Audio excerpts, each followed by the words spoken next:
Before we get started here, I want to give special thanks to a few people, particularly a guy called Pooty Spaghetti, who's assisted me constantly with error checking and lore as our resident Made in Abyss scholar.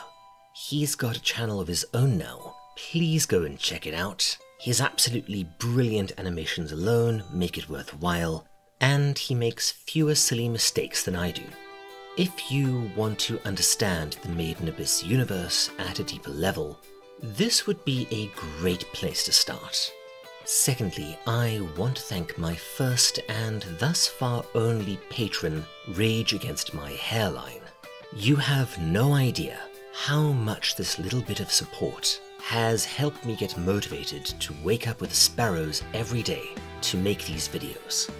Finally, I want to say a huge thanks to everyone who has helped me take this channel from a tiny channel to a slightly less tiny channel, and I really do look forward to growing this together and showing you all the madness that I have in store for you in the weeks and months to come. What a long, strange trip this has been. Now, this video was initially going to be one Leviathan video, before I decided to pull a Marvel and split this into two parts. Let's just say that editing the full-length thing was making my PC cry tears of fire. So please consider this video and part 7 as essentially one long video, much as how I did parts 2 and 3. With that out of the way, enjoy.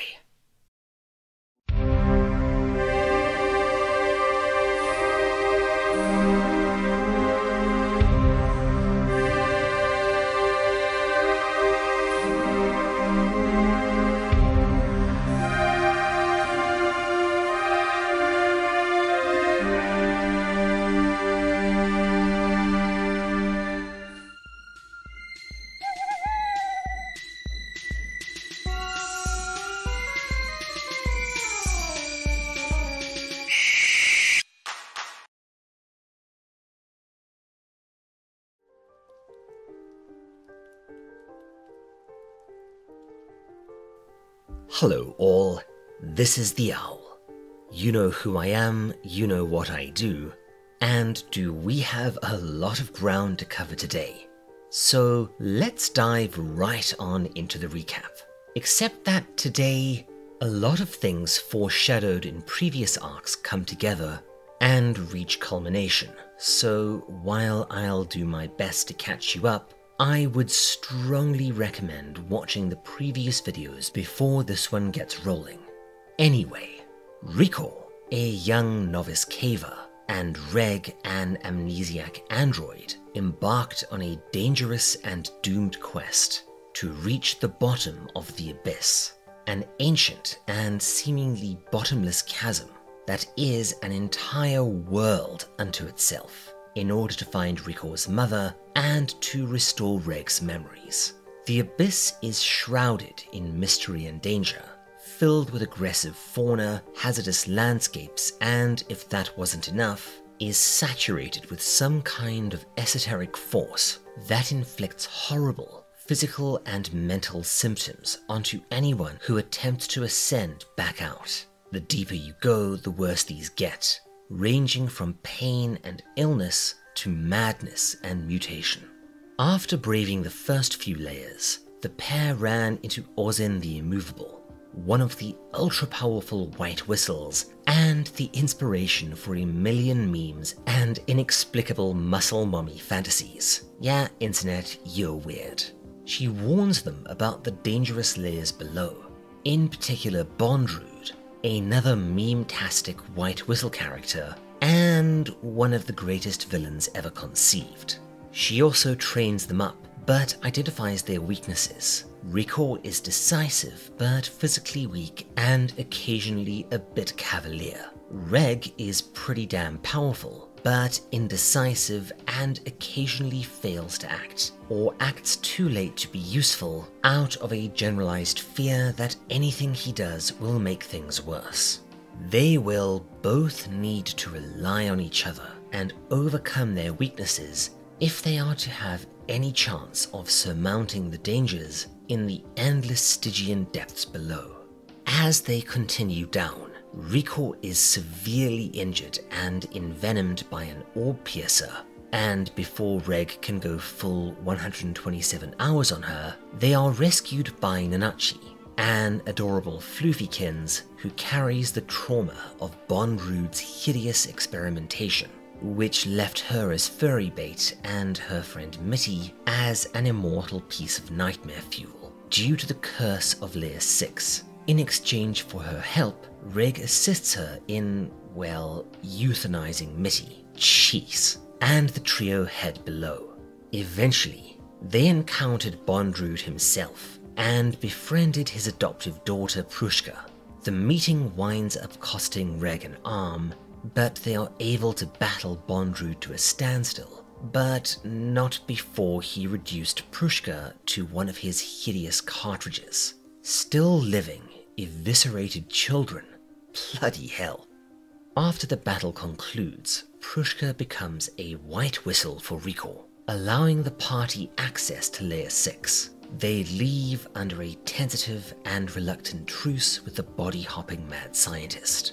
Layer 6 introduced the party to the massive, sentient village of hollows, Iruburu. Shortly after arrival, Nanachi goes missing, and the party discovers that she sold himself to the sinister Serpentine Belaf in exchange for him no longer tormenting the clone of Mitty he possesses. Yeah, watch the previous video, it's explained there, kind of. This manga is insane. Reg also meets the ridiculously powerful Faputa, the mysterious princess of the Hollows in exile, whom he shares a long-forgotten history with that is hinted to be at least partially, shall we say, romantic in nature. Riko, in turn, meets the eccentric Wazukyan, one of the 3 leaders of the village, and Vueko, a haggard-looking woman imprisoned in the depths of Iruburu, somehow connected to the eerie Shoggoth-like creature that serves to enforce the laws of the village, an entire morality system based on the nebulous concept of value, any violation of which brings out the Shoggoth creature for the balancing, where it extracts your possessions and organs until the debt has been repaid. Riko, due to something of a misunderstanding, inflicts the balancing on Ma, a mildly disquieting childlike hollow. Put down the rabbit, Lenny. Vueko's own history, later revealed, is complicated, but she was routinely abused by her adoptive father, and the sage that replaced her, Juro Imo, bears an uncanny resemblance to said bastard.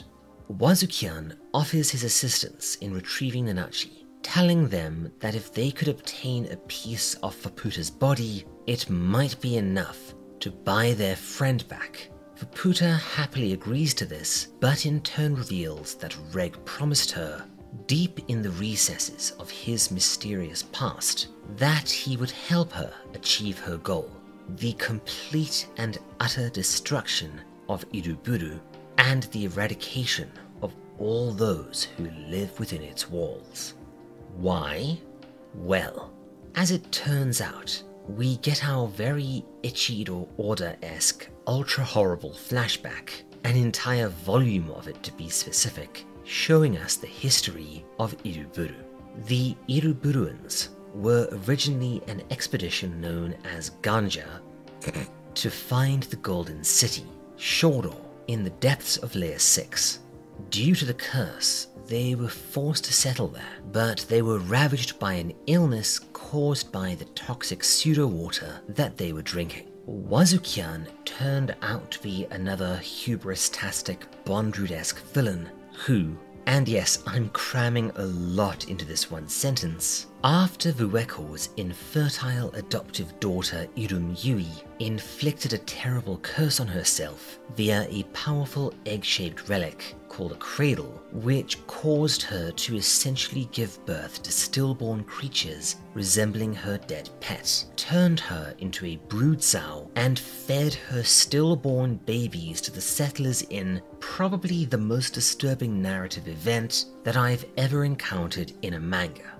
As Wazukyan fed more cradles into Irumyuui in turn, she continued to mutate, grew to enormous proportions, and eventually took the form of the village, as well as apparently transforming all the settlers into refined, ascended hollows, rather than the weird, mitty-ish blobs that the curse usually turns you into, presumably due to Wazukyan's own wish to transcend humanity. Irumyui's last act, both to achieve her own wish and apparently as some sort of revenge, she was able to fuse her essence with the cradles and produced Faputa in what has to be one of the coolest panels I have ever seen. Faputa, however, was repelled by the odd membrane protecting the village and thus headed off with her robot pal Gaburuon to await the day when she could finally avenge her mother. And that's where we left it last time, sweeping back to the present as Reg makes his way to Iruburu with Faputa in tow, hopeful that her donated flesh can help them free Nanachi, and nervous of the apocalyptic confrontation that lies ahead. And now, let's see how this all shakes out. But before we get the ball rolling, a few last words. Firstly, this entire bit is basically one long, bloody, booby, and extremely dense battle, combined with a ton of very cryptic exposition and pseudo-clarification. I'm going to do my level best to summarize and analyze all of this, but there is also a ton of stuff that well, yeah.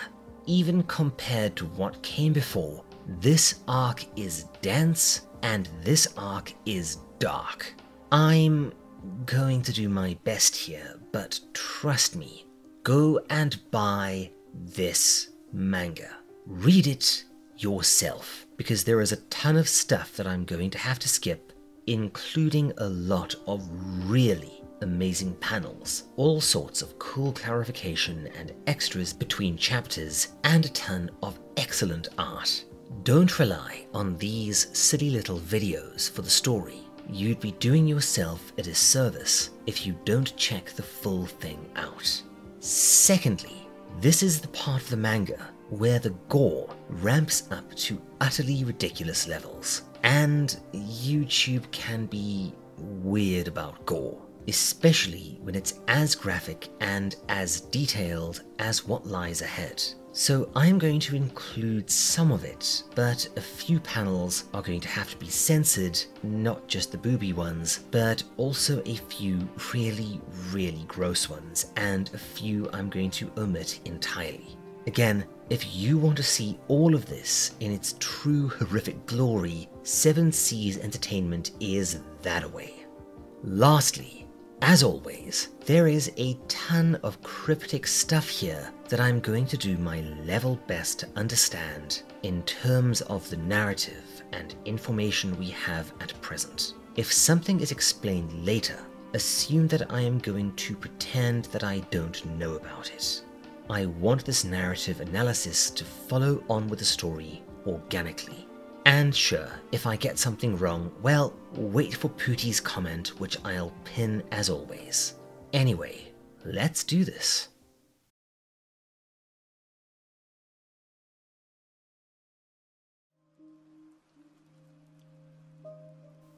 We see Reg, who's carrying Faputa on his head like a fluffy little murder hat, as they make their way back towards Iruburu. He's clearly at least mildly distressed, but whether that's due to Faputa's complaining and scratching at her wounds, or his own uncertainty about what's about to happen, I'm not sure.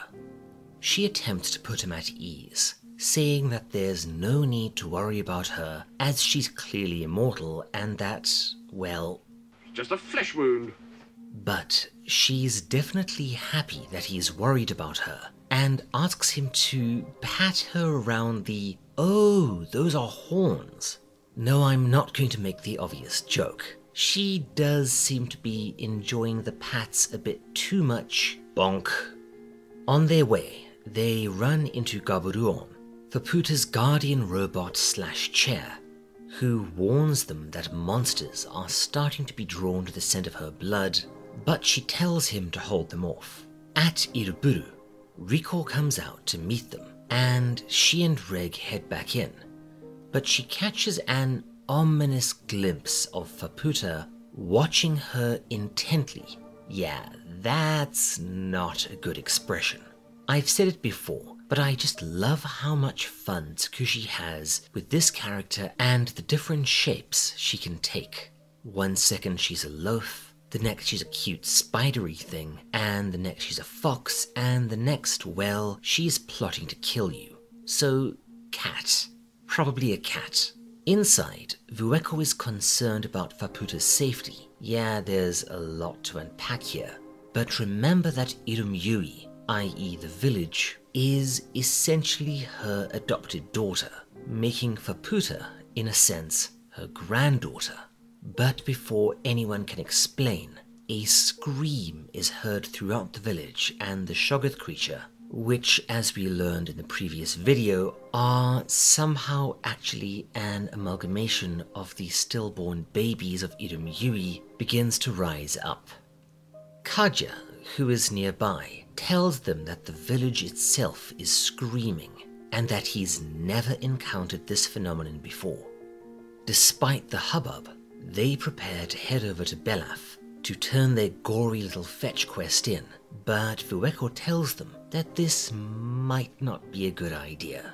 Remember, and yes, I'll probably be using that word a lot this video because this arc is dense. Belaf went completely howling at the moon insane due to his guilt over being forced to eat Irumyui's babies. Which, now that I think about it, I wonder if him having mouths for eyes is some sort of penance for this. Regardless, having a gruesome chunk of Faputa dropped onto his carpet might actually cause him to break down psychologically, and with him being implied to be pretty damn powerful, he might do some real damage or even kill Nanachi. Vueko asks Reg exactly how he got the arm and the ear, and he explains, and bear with me here, because this is a little esoteric and a lot crazy. Way back when, we learned that Reg's laser arm, aka the incinerator, aka the essence of light, is capable of rewriting the laws of the abyss. It's basically Balefire from the Wheel of Time series. Think a plot beam. It was what allowed Nanachi to euthanize her immortal friend Mitty, and thus Faputa reasons that she can't enter Iruburu and that Reg is too soft-hearted to commit genocide on her behalf, but maybe his beam could breach the membrane and allow her access. As he explains the situation to the others, they are startled when Wazukyan pops up, confirming that Reg is indeed a prince of some sort, which is interesting, as Faputa is, at least titles-wise, a princess. He says that he's glad Vueko made her way up from her prison, and speaking of interesting, this next exchange is actually quite fascinating.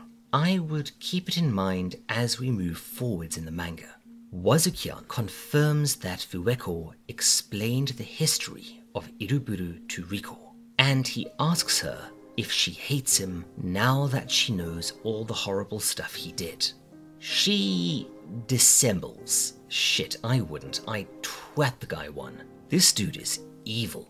But she says that she doesn't know him and that she really likes the village, despite her being assaulted, poisoned, and probably mentally scarred further. Riko is something of an enigma to me, and I wonder how much of this is deliberate. They talk further, and yeah, there is a lot packed into these 4 little panels. So let's take a look, and keep in mind that I'm guessing a lot of this. So keep an eye out for Pooty's comment, which will generally correct any of my cock-ups.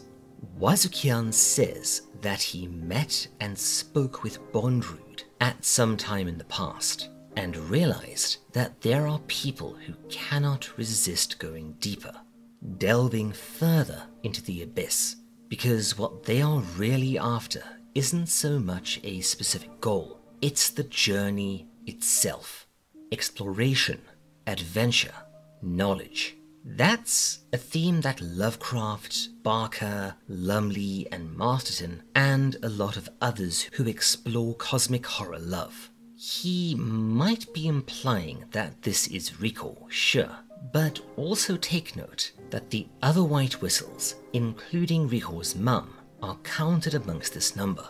The implication here, I think, is that to be a white whistle is to put your journey, your dream, above all other priorities, including other people and morality itself. We had this hinted at a ways back when, during the Bondrewd arc, he said that Rico and him were actually very similar, and I would anticipate this as something to be explored as the manga moves forward. I have to wonder if this is going to end up being some cautionary tale about hubris. Rico responds in a pretty fascinating way. She says that she won't judge him, as I'm guessing that she recognizes that there is a similarity between them too, but that all the horrible things he did in furtherance of his wish, what exactly was it again? Transcending humanity? Creating the village? No. As Rico kind of flips this on him, it was the quest, the journey, the bottom of the abyss. And yes, there is very much a sort of old school mythological resonance here, as well as what I think is a basis on several actual expeditions to find El Dorado. I may have to do a video on that now that I think about it. Oh, and did I mention that I love this manga? Wazukyan is genuinely taken aback by this insight, but reminds her that he and the other Hollows cannot leave the village. In doing what he did, he ensured his people's survival, but also brought his own adventure to a conclusive end. Rico then has another flash of insight. She remembers that Irumyuui combined the cradle's nearly omnipotent wish-granting relics and her own essence into Faputa, and asks Wazukyan if this was actually his true intention here, to somehow get Faputa to dispel the whatever the hell is going on here, and to allow the Gunja expedition to continue their adventure and essentially escape the consequences of their terrible sin and Wazukyan's mad sciencing. Wazukyan seems to tacitly confirm this, but also says that it's going to be a decision that Rico's party will need to make. Not one to be made lightly for sure, considering that not only are the cradles ridiculously, stupidly dangerous to use, but they are now the living embodiment of Irumyui's fury and vengeance in the form of a floofy little killing machine called Faputa, who probably won't take kindly to people using her as a wish machine.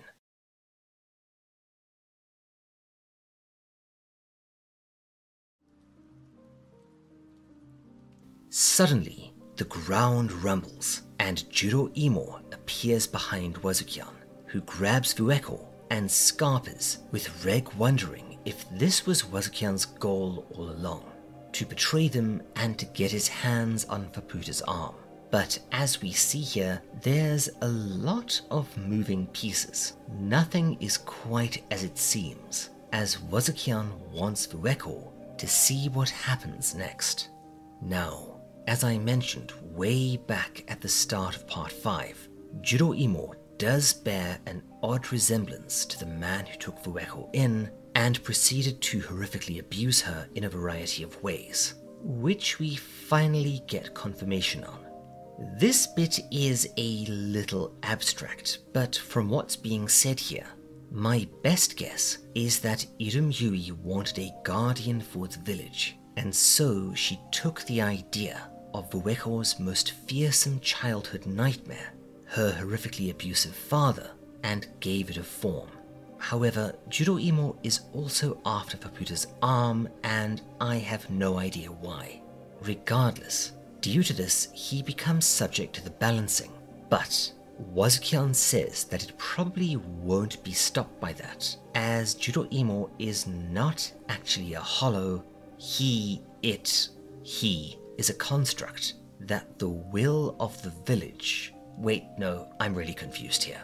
Either way, what happens here is the ignition, the inciting incident in what is likely among my absolute favorite manga battles of all time. Oh man, does this entire bit get epic. How would you put it, Shang? It has begun! Oh hell yeah.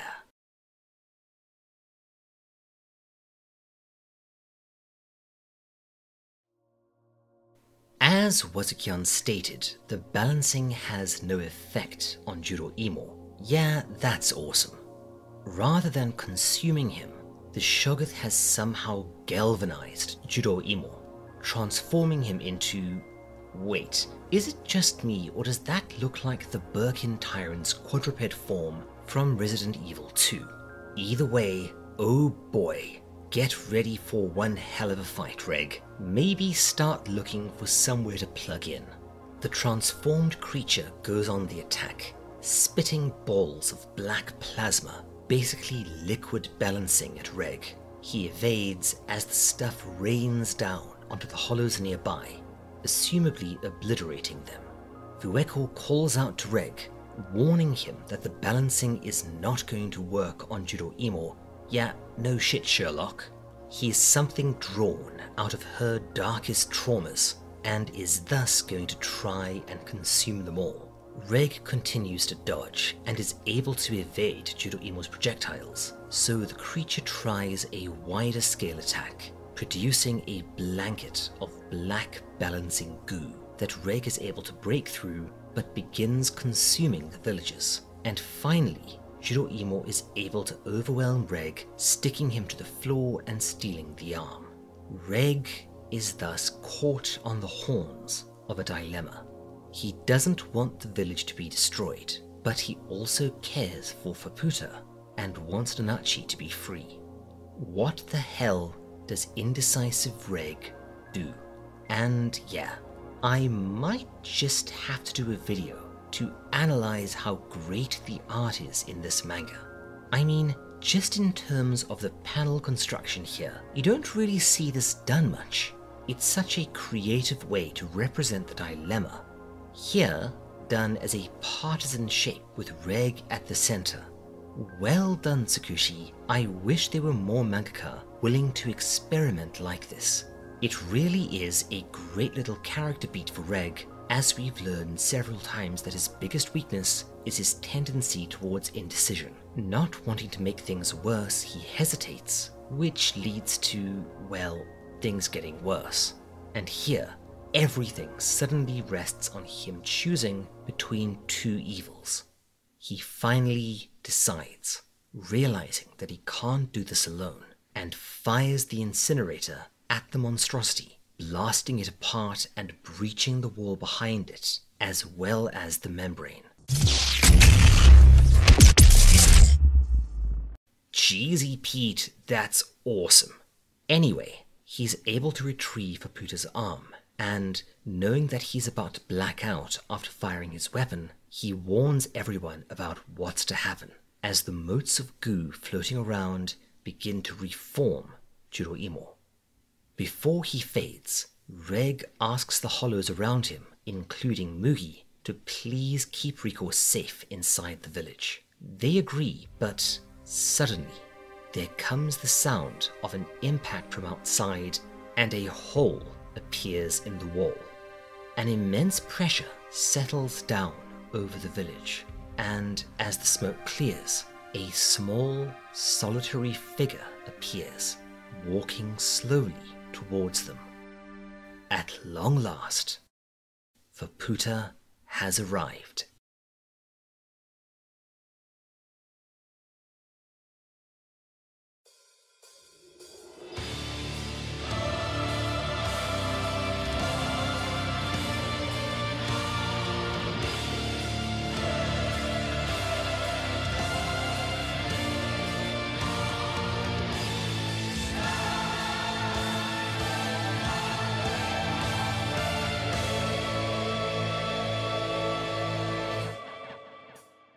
Yeah, remember when I said that Faputa's birth is my favorite panel from the entire manga? Well, this bit is also up there.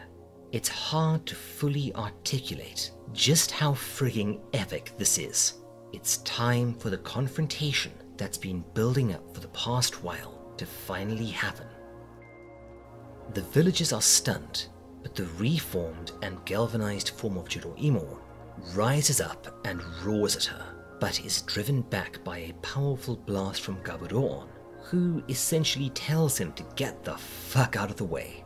Faputa steps forwards and tells the villagers that she's here to deliver Irumyui's long-awaited vengeance upon them for eating her babies and turning her into the village. The villagers, however, aren't about to go quietly into the night or to vanish without a fight, so they rise up to attack, as does Jiroimo. Gaburoon prepares to get stuck in himself, but Faputa tells him to stand back and let her take care of business.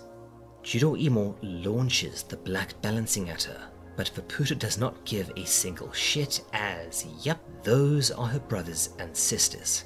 She immediately absorbs the balancing and is instantly restored to full power. And you know, can I pick multiple favorite panels? Damn it, that rules.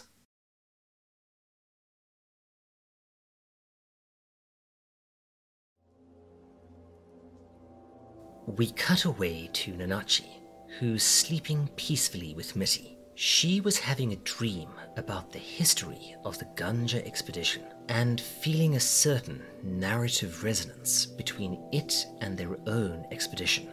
That's interesting. Assumably, Wazukyan would be Riko, the decisive and perhaps ruthless leader, Vueko being Reg, the good-hearted but indecisive one, and Irumyui being the waif they picked up along the way, a la Nanachi. Belaf, it appears, is the one who woke her and explains what's going on. It turns out that her dream was some sort of olfactory projection from Belaf. He can somehow transmit memories through smells, a sort of smelly psionics, essentially, and he explains that he wants her, Riko, and Reg to get out of the village as fast as possible, as the sounds of the almighty battle outside shake the building. Nanachi picks up Mitty and prepares to leave, before he can change his mind, but he warns her that, and yes, again, I'm guessing a bit here, the edge of the village, which she describes as the boundary, represents the membrane protecting the village and also demarcates the absolute range of the wish granted by the cradles. Outside of this boundary, the wish will fade, and as this Mitty is essentially a clone created by his wish, she'll fade away too. Presumably, this is what Wazukyan means by the Iruburuans being unable to leave the village themselves. Their ascended hollow forms, which I'm guessing was his attempt to give them bodies powerful enough to continue their journey, and ended up inadvertently trapping them in Iruburu, these bodies cannot survive for long outside of the boundary. Okay, finally that sort of makes sense, I think. In a pretty damn sad scene, I won't lie, this bit had me holding back some serious man tears. Nanachi is forced to say farewell to Mitty yet again. And not just as in say goodbye, she promised Mitty way back when in the Bondru days that she'd end her life and her suffering by her own hand. Jeez, Tsukushi. Nanachi takes Mitty out beyond the boundary and, crying, watches as she disintegrates. Damn.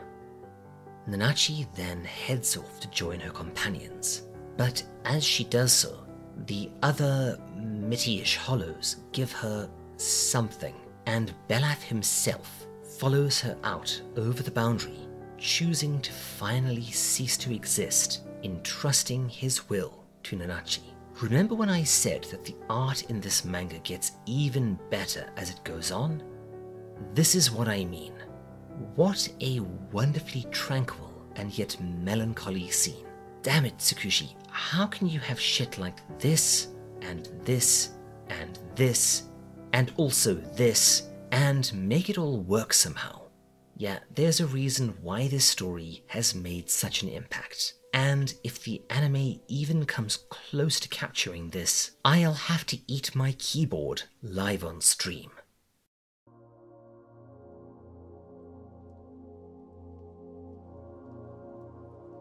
Reg awakens, with Riko and Gaburuon standing watch over him. The battle between Faputa and the villagers is now raging. Gaburuon tells him that he has made his choice, and now he must steel himself and follow it through. Reg tells him that they have to do something to stop Faputa's rampage, as we see that, yeah, she's ripping the village apart and killing villagers indiscriminately. Gaburuon confirms that, indeed, Reg is the only one that stands a chance against Faputa, and that this is the outcome he has chosen, to confront, well, that. Better you than me, mate. We get quite a few panels showing us that the villagers are getting absolutely pantsed by Faputa, including the one-eyed hollow, who apparently was Ueko's lady lover back when they were human. Faputa doesn't succeed in killing her here, but regardless, she's ripping through them. And on top of this, the balancing seems to have gone berserk. It's pages of complete and utter chaotic devastation. Mugi and Riko beseech Reg to help stop Faputa, and sure enough, he steps out in front of her, and in an amazingly well-written and genuinely tense scene, he confronts her, telling her that Nanachi is being held here and asking her to stop so they can save her. Faputa, however, isn't stupid. She tells him to go on ahead and save his friend. She won't stop him, but the village is damn well coming down. She's correctly identified this as an excuse, but she's clearly desperate not to fight Reg, and asks him, well, what the hell does he want her to do? Her entire purpose is to avenge her mother, and what the village did is unforgivable. Reg apologizes to her, but says that he's resolute in this path. He's finally decided that he will stop her. Faputa grins sadly and tells him that if he wanted to have a chance, he should have taken her by surprise. Seriously, don't screw this bit up in the anime. This kicks ass.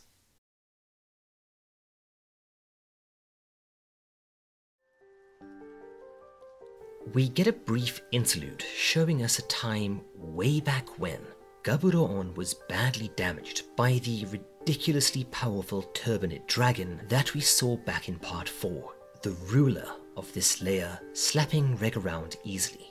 Faputa wants to avenge her friend, but admits that the dragon is too much for even her to handle. I do want to note something here. Tsukushi loves to shift art style and sometimes even panel structure to enhance the mood of a specific scene. When things are going well, it has an almost fairy tale feel to it. When things are going bad, the art becomes sketchy, and there's a much stronger contrast between dark and light shading. And here, in happier times past, almost the opposite technique is used. clear and soft lines, and a lighting scheme that's almost Spielbergian.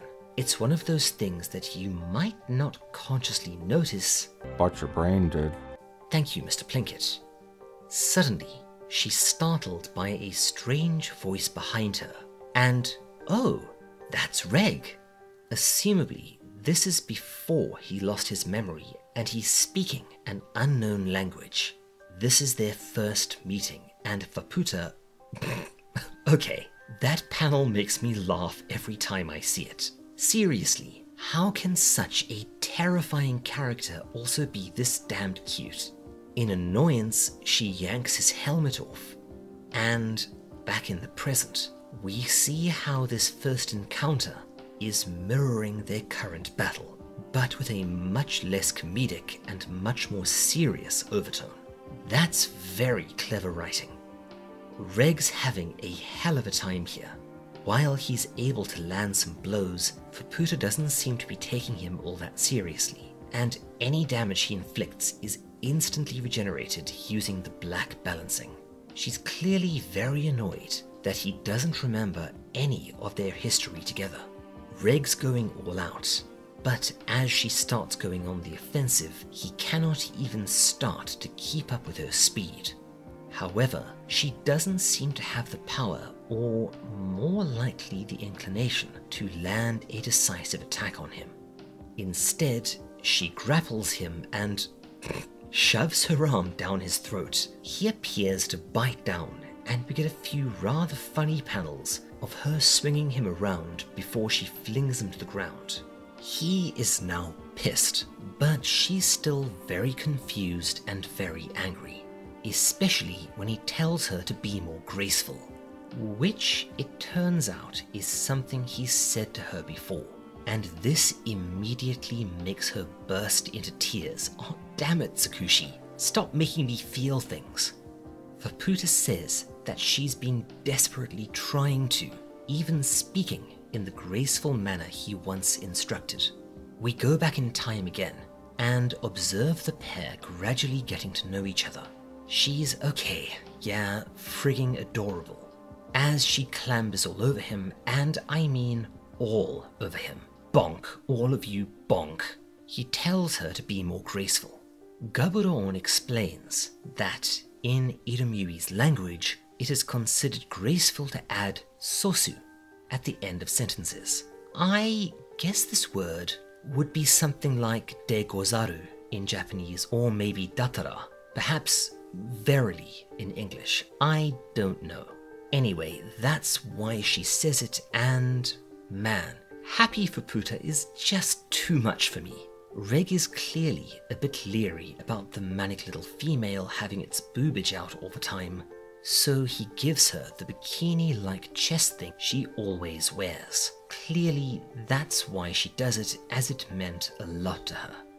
We snap back to the fight. Reg is getting pounded pretty decisively by Faputa now, and is nearing the point of collapse, as is the entire area. However, they have one last thing to try, as he calls out to Riko to use Prushka, which, as we saw in part 4, has the ability to awaken relics. And with Reg being a relic, yeah, it's time for a power-up.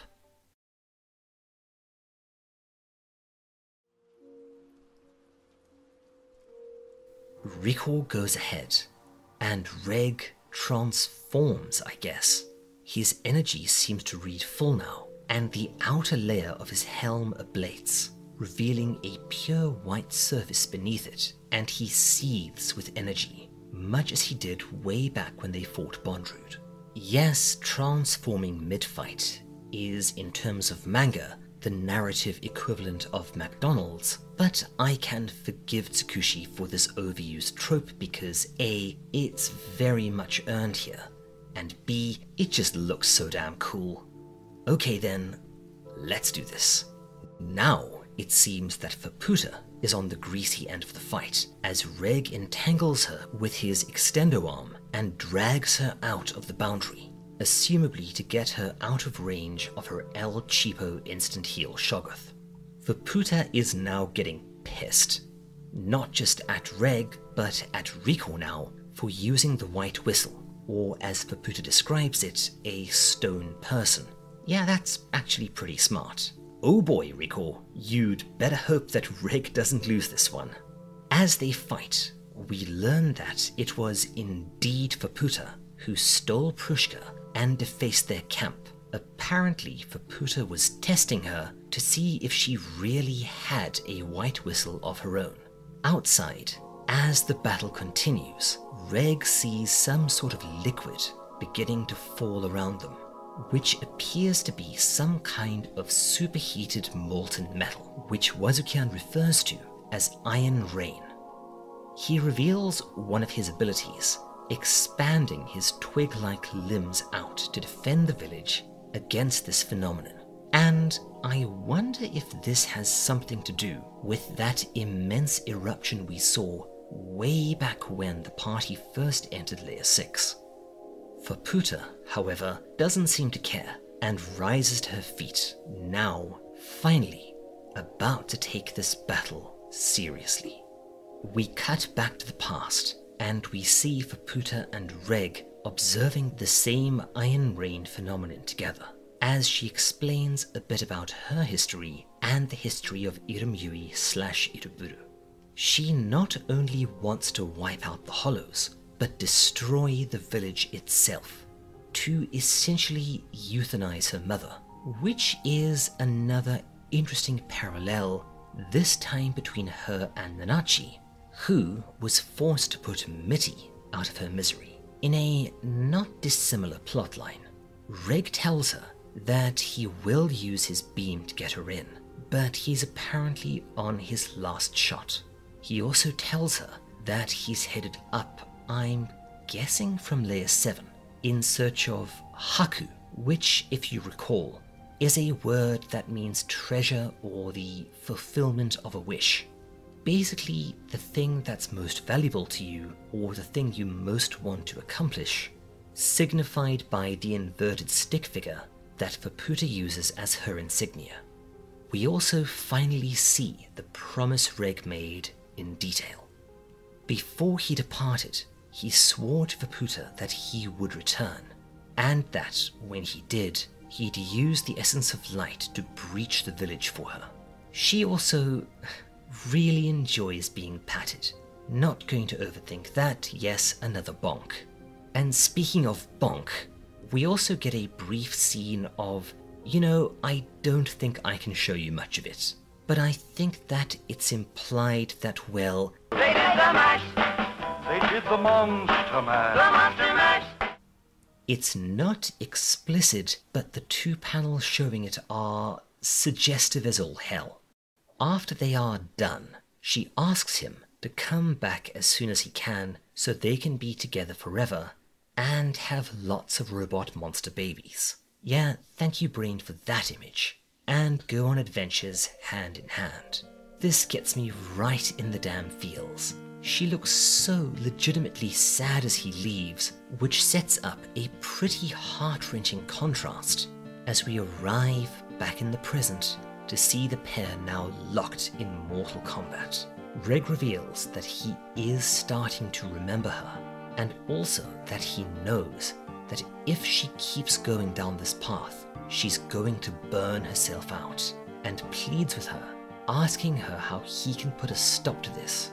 He seems to be getting through to her as she makes another genuinely sad face, but she uses his momentary distraction to suddenly burst free and attack, and finally overwhelms him, crushing his throat with a reinforced arm, ending both the battle and the volume.